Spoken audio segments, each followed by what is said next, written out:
nós precisamos armar uma emboscada. E tentavam achar algum erro, alguma falha nele, mas não conseguiam. De jeito nenhum não conseguiam. Até que um deles teve uma ideia: se nós não podemos pegá-lo na sua moral, vamos pegá-lo então pela sua própria fé. E eles comentaram com o rei, falaram para o rei, para que o rei promulgasse uma lei, que ninguém podia fazer oração ou pedido nenhum, a não ser que fosse para o rei. Ninguém poderia fazer nenhum tipo de manifestação, a não ser se fosse para o rei. O rei se agradou, apesar de gostar de Daniel, o rei se agradou desta proposta. Então, durante um mês, ninguém vai fazer oração para Deus nenhum, tem que fazer pedido para o rei. E fizeram a lei. Daniel, que era um homem de oração, não se curva diante dessa lei. E a Bíblia diz que ele entra no quarto 3 vezes por dia para orar a Deus. Era tudo que os seus inimigos queriam, ver ele orando a Deus. E quando eles veem Daniel orando a Deus, eles vão para o rei: ô rei, sabe o Daniel que você gosta tanto? A desobedecendo a tua lei. Você vai deixar barato? Vai deixar quieto? E ele, o rei entristecido, chama Daniel, fala: Daniel, tem uma lei, Daniel, agora eu vou ter que te jogar na cova dos leões. E Daniel diz assim: não tem problema, rei, não tem problema. Mas o rei gostava tanto de Daniel, ficou preocupado. Mas viu, tem como o Senhor, teu Deus a quem você serve, ele pode te livrar, não pode? Como diz aí a turma por fora aí: relax, rei, Deus está comigo, não te preocupes, eu estou bem, fica bem. E aí diz a Bíblia que ele joga, os homens jogam a Daniel na cova dos leões. O rei passa a noite preocupado: será que vai ser de Daniel? O que será que vai acontecer com Daniel? E chega de manhã, ele vai na porta da cova e ele dá um brado lá na porta da cova dos leões, lotado de leão lá dentro.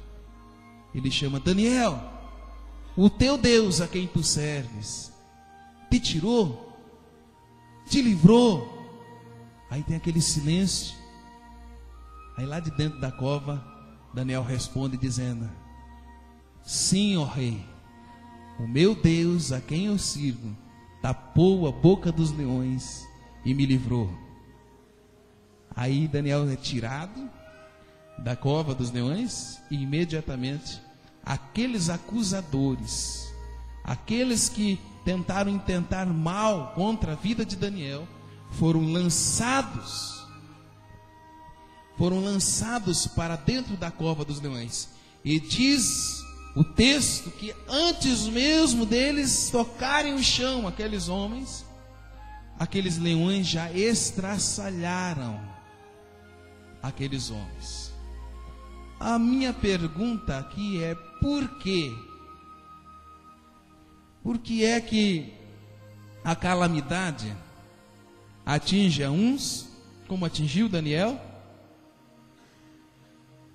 mas da cova ele foi livre, e atinge a outros, e tem calamidades que as pessoas não conseguem se ver livres delas?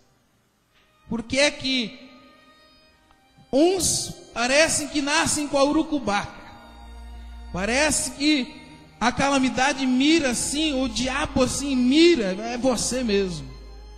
Porque a Bíblia diz o seguinte: sujeitai-vos, pois, a Deus, resistiu o diabo, e o que vai acontecer, irmão? E ele fugirá de vós. Agora, por que é que o diabo não foge de muitos de nós? Por quê? Por que o diabo não foge de muitos de nós? Parece que o diabo vive colocando você para dentro da cova, vive te laçando, vive te acertando. Você mal sai de uma e entra em outra.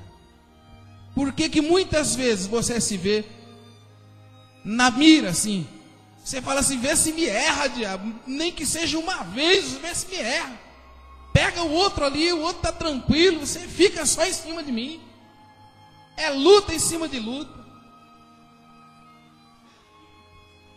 Eu fico olhando para a vida de Daniel, quando Daniel é lançado ali na cova dos leões, aqueles leões ali famintos, querendo carne nova, eles olham para Daniel, imaginar como se o leão falasse: esse a gente não pode comer, está com fome, mas é melhor esse, não vamos entrar nessa peleja não, vamos ficar por aqui mesmo. Eles lá no cantinho, babando de vontade de estraçalhar Daniel, mas vamos ficar aqui no nosso cantinho, não vamos comer, porque esse não é nosso. Mas quando jogam aqueles homens lá, que foram os acusadores de Daniel, esse é dos nossos, esse nós vamos estraçalhar, esse nós vamos comer agora mesmo. E estraçalham eles. Por que que em uns parece que dá tudo errado? Diz que é calamidade em cima de calamidade. E outros, covas não conseguem sucumbir. Por quê? Parece que tem gente assim que virou até viciado em cova. Parece que virou, quando às vezes nós estamos viajando, né? E quem está no volante é diferente a visão de quem está sentado do lado, assim, né? Então, às vezes a gente está no volante e pá, passa por um buraco. Aí o que está do lado já faz aquela criticazinha, né? Você não viu o buraco, não? Não podia desviar do buraco, não? Aí a gente dá aquela outra retornada, né? Imaginou, Márcio? A gente já diz assim: você quer dirigir por acaso? Quer dirigir? Já aconteceu isso, irmão? É. Não, e é verdade. Então às vezes a gente ironiza, né? Às vezes a esposa está no volante assim, né? Aí o marido ironiza, né? Educadamente, ele diz assim: olha, tá vendo? Tem buraco na estrada, mas se você quiser, você pode desviar dele, viu? Só estou te avisando para você saber. Porque na estrada da vida é o seguinte, irmãos, parece que não tem gente que não pode ver um buraco. Parece que se ele vê um buraco ali, ele já logo pula no buraco. Parece que é voluntário. Tem gente que gosta de cova, viciado em cova. E a gente olha assim para a vida de Daniel, e foi colocado para ele uma cova que não foi ele quem escolheu para a vida dele. Não foi Daniel quem plantou algo que ele colheria. Não, eu plantei este mal e eu vou colher este mal. Não, a cova simplesmente apareceu para ele e ele foi lançado para dentro da cova. E agora ele tinha este desafio na vida dele. O que fazer depois da cova? Eu gostaria de entrar agora, assim, depois de relembrar esta história de Daniel. Nós gostaríamos de aprender a postura de Daniel. Porque uma coisa é certa, irmãos. Satanás não pôde, o inimigo não pôde tocar em Daniel ali dentro daquela cova. Por mais que os leões tivessem tido a vontade de estraçalhar Daniel dentro da cova, mas ele não pôde, porque Satanás sabe muito bem o espírito que nos dirige, quem é aquele que rege as nossas vidas. Então a resposta é porque uns são atingidos e outros não são. Nós vamos aprender a partir de agora o que nós podemos fazer, porque uma coisa é muito certa, irmãos, uma coisa é muito certa. Não é porque eu sou bonzinho, não é porque eu tenho cara de santinho que eu não vou passar pela cova. Todos nós passamos pela cova. Todos nós passamos pelos vales da sombra da morte. Uma hora ou outra, cada um aqui vai passar por este vale. Quem sabe você esteja passando por dentro desta cova. E você está ouvindo essa palavra hoje. Mas Deus te trouxe aqui para te falar, para te dizer o que você pode fazer depois da cova. Passar pela cova, todo mundo vai passar. Mas o que nós vamos fazer depois da cova é outra história. E o que Daniel fez depois da cova?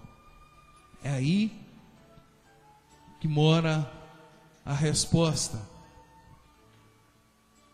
das vitórias que Deus vai te dar.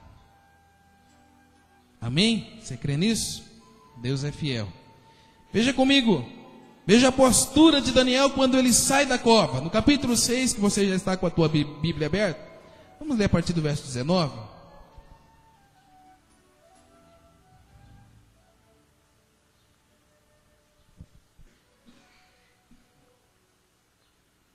A partir do verso 19, capítulo 6. Pela manhã, ao romper do dia, levantou-se o rei e foi o quê? Com pressa à cova dos leões. Ele foi com pressa. Chegando-se ele à cova, chamou por Daniel com voz triste. Disse o rei a Daniel: Daniel, servo do Deus vivo,